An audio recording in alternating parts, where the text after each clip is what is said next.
ආයුබෝවන් රසට කෑම YouTube channel එකත් එක්ක ඔයාලව ආදරෙන් පිළිගන්නවා. අද මම ඔයාලට කියලා දෙනවා චොකලට් කේක් එක අයිසින් කරන්නේ කොහොමද? ඒ වගේම මේක උඩට ඩාර්ක් චොකලට්, වයිට් චොකලට් දාලා රසවත් විදිහට හදාගන්නේ කොහොමද කියලා. එහෙනම් අපි වීඩියෝ එකට යමු. අපිට මෙතනදී මුලින්ම අවශ්‍ය වෙනවා චොකලට් අයිසින්. ඉතින් චොකලට් අයිසින් හදන්න දන්නේ නැති කෙනෙක් නම් ඔයා අපේ පරණ වීඩියෝ ගිහිල්ලා බලන්න. ඒ වීඩියෝ වල තියෙනවා චොකලට් අයිසින් හදාගන්න විදිය. දැන් ඊළඟට අපි කලින් හදාගත්තු කේක් එක මැදින් මේ විදිහට කපලා මැද්දට අයිසින් දාගන්න ඕනේ. මම දැන් මේක පහසුවෙන් ගා ගන්න පුළුවන් විදියට ෆ්‍රෙෂ් මිල්ක් ටිකක් මේ විදිහට දාලා පැලට් නයිෆ් එකෙන් අයිසින් ටික ලස්සනට මේ විදිහට ගා ගන්නවා. ඉතින් ෆ්‍රෙෂ් මිල්ක් ටිකක් මේ විදිහට උඩින් දාගත්තට පස්සේ අපිට ඇත්තටම අයිසින් කරන්න පහසුයි. මොකද කේක් එකේ හොඳට මේ අයිසින් එක හිටිනවා. ඉතින් මේ විදිහට පහසුවෙන් ඔයාලටත් අයිසින් ගා ගන්න පුළුවන්. ඉතින් අපි මේ හදන කේක් එක කලින් අපි හදන විදිය පෙන්නුවා කලින් වීඩියෝ එකේ. ඉතින් ඔයා මේ වීඩියෝ එක බලපු නැති කෙනෙක් මේක බලනවා නම් අනිවාර්යෙන් මේ වීඩියෝ එක මුලින්ම ගිහිල්ලා බලන්න. ඊට පස්සේ මේ වීඩියෝ එක බලන්න. දැන් මම මේ විදිහට අයිසින් ගාගෙන ඉවරයි. දැන් මම අනිත් කේක් තට්ටුවත් උඩින් දාගත්තා. දැන් අපි උඩටත් අයිසින් තට්ටුවක් ගා ගන්න ඕනේ.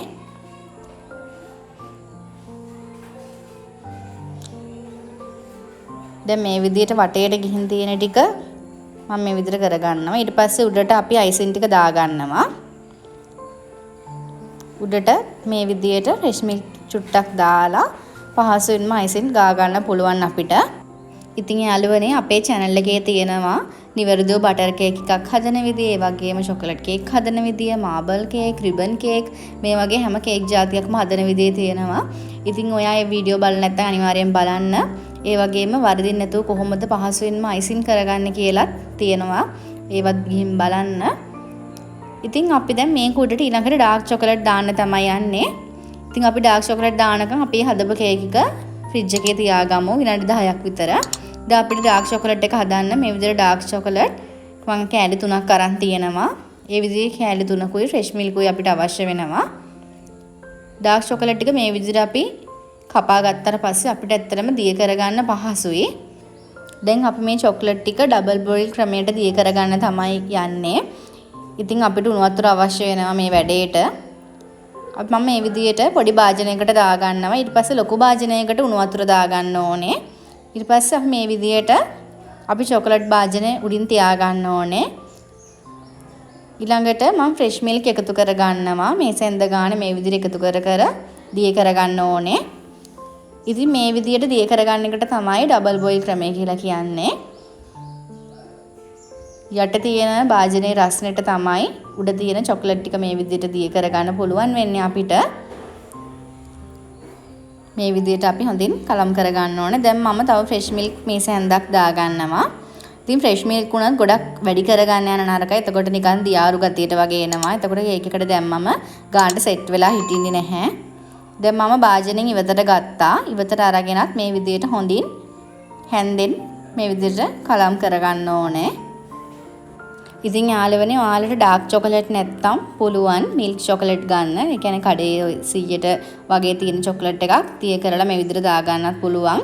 නමුත් ඩාර්ක් චොකලට් තමයි මේ වැඩේට ඉතාමත් රසවත් කරගන්න පුළුවන් වෙන්නේ අපිට. ඊළඟට මම ෆ්‍රෙෂ් මිල්ක් බිංදු 2-3ක් මේ විදිහට උඩට දාගන්නවා. එතකොට අපිට අර අයිසින් ගාගත්තා වගේ පැලට් නයිෆ් එකෙන් පහසුවෙන්ම චොකලට් ටික ගා ගන්න පුළුවන්. ඉතින් ඔයා මේ වීඩියෝ එකට කැමති නම් අනිවාර්යෙන් වීඩියෝ එකට ලයික් එකක් දාන්න, යාළුවෝ අතර ෂෙයා කරන්නත් අමතක කරන්න එපා. අපේ channel එක තාම subscribe කරලා නැති කෙනෙක් නම් අනිවාර්යෙන් subscribe කරන්න. ඒ වගේම bell icon එකත් click කරන්න. එතකොට අපි අලුතෙන් වීඩියෝ එකක් දාපු ගමන් ඔයාලට බලන්න පුළුවන්. ඊළඟට අපි මේ විදිහට චොකලට් දාගත්තට පස්සේ ෆ්‍රිජ් එකේ විනාඩි 5ක් විතර කාලයක් අපි තියාගන්න ඕනේ. දැන් ඊළඟට අපිට තියෙන්නේ වයිට් චොකලට් එක හදාගන්න තමයි. ඩාර්ක් චොකලට් එක දිය කරගත්තා වගේම අපි වයිට් චොකලට් එක දිය කරගන්නවා. ඉතින් අපිට මෙතනදී වයිට් චොකලට් පොඩි ප්‍රමාණයක් තමයි අවශ්‍ය වෙන්නේ. ඒකත් මේ විදිහට කපලා භාජනයට දාගන්න ඕනේ. අර කලින් විදිහටම අපි ඩබල් බොයිල් ක්‍රමයට වයිට් චොකලට් එක දිය කරගන්න ඕනේ.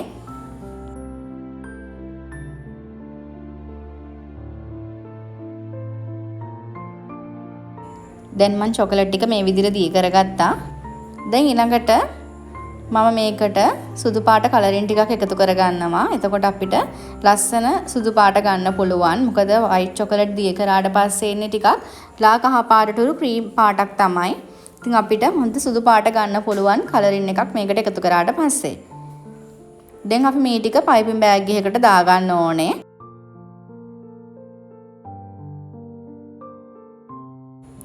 දැන් මම මෙන්න මේ විදියට දාගත්තා. දැන් අපිට පයිපින් බෑග් එකේ යට පොඩි සිදුරක් හදා ගන්න ඕනේ. දැන් මම මෙන්න මේ විදියට කපලා තමයි තියෙන්නේ. දැන් අපිට තියෙන්නේ අවශ්‍ය හැඩයට අපේ කේක් එක උඩින් මේ විදියට දාගන්න. දැන් මම white chocolate මේ විදියට දෙපැත්තටම දාලා තියෙන්නේ. white chocolate උත් දැම්මට පස්සේ යාළුවනේ විනාඩි 5ක් ෆ්‍රිජ් එකේ තියන්න. ඊට පස්සේ එළියට අරගෙන මේ විදියට අපිට කෑලි කපා ගන්න පුළුවන්.